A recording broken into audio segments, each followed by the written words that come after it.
Hi, I'm attorney Jason Abraham, one of the owners of Hupy and Abraham. Everyone has rights when dealing with law enforcement, but many people don't know what to do when approached by police. Hupy and Abraham thinks it's important for you to know how to deal with the police. It's also important that you know your rights, especially with the recent violent events occurring between police and civilians. To help prevent these situations from happening, Hupy and Abraham has developed 10 rules you should follow if you encounter police. Rule number 1 is always remain calm. Remaining calm and collected will prevent the situation from escalating. If you act nervous, it could lead to the officer being suspicious of your behavior. Rule number 2 is never touch an officer. If you behave dangerously or belligerently, the officer is trained to deal with you. Always keep your hands in sight. Never put them in your pockets. If you're in a car, keep your hands on the steering wheel at all times. Rule number 3 is remember that you have rights. Do not give them up. Make sure to express yourself as politely as possible. If you know you haven't done anything wrong, don't agree to unlawful searches or questioning. Rule number 4 is ask if you're free to go. If you're not going to remain silent, ask if you're being detained. The officers are required by law to tell you whether or not you're being arrested. Rule number 5 is you can refuse most searches. An officer will need significant cause to search you, your home, or your vehicle. Demand a warrant for any search. Officers can perform a pat-down if they think you have a weapon. If this happens, do not physically resist the officer. Just state that you do not give consent to a further search without a warrant. Rule number 6 is that you should not confess to any wrongdoing. Everything you say can and will be used against you in a court of law. This is provided by the Miranda law and is for your protection. Rule number 7 is that if you choose to, keep silent. You have the right to remain silent until you have a lawyer present.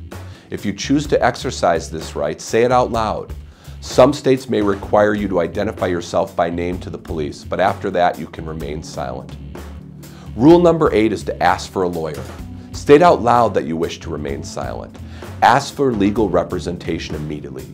You are not required to explain or give excuses because this is your right. If you cannot pay for a lawyer, you have the right to a free one. Never say anything, sign anything, or make any decisions without a lawyer present. If you are arrested, you have the right to a phone call. If you do call a lawyer, the police cannot listen to that phone call. Rule number 9 is to demand a warrant for entry into your home. If the police do not present a warrant, you can refuse their entry. If a warrant is obtained, the police can only search the spaces specified on the warrant. An arrest warrant will allow the police to enter the home if they believe the person listed on the warrant is inside. You can ask the officers to show the warrant to you under a door or through a window. If you want to speak with the officer, step outside the home and shut the door behind you. The final rule is to report any misconduct later. Do not argue. Never physically resist an officer or threaten to file a complaint. If you think your rights were violated, be as cooperative as possible. Write down everything that you remember, including badge and patrol car numbers, the agency the officers were from, and witness contact information. If you are injured, seek medical attention first and then take photos of your injuries. Finally, contact a civil rights attorney like Hupy and Abraham. These tips are meant to educate you on your rights as a citizen. We are not implying that misconduct will occur or should be suspected in every circumstance. If you would like a free wallet-sized card reminding you what to do when you encounter police, go to our website at hupy.com. If you or a loved one has been a victim of police misconduct, contact Hupy and Abraham anytime at 800-800-5678.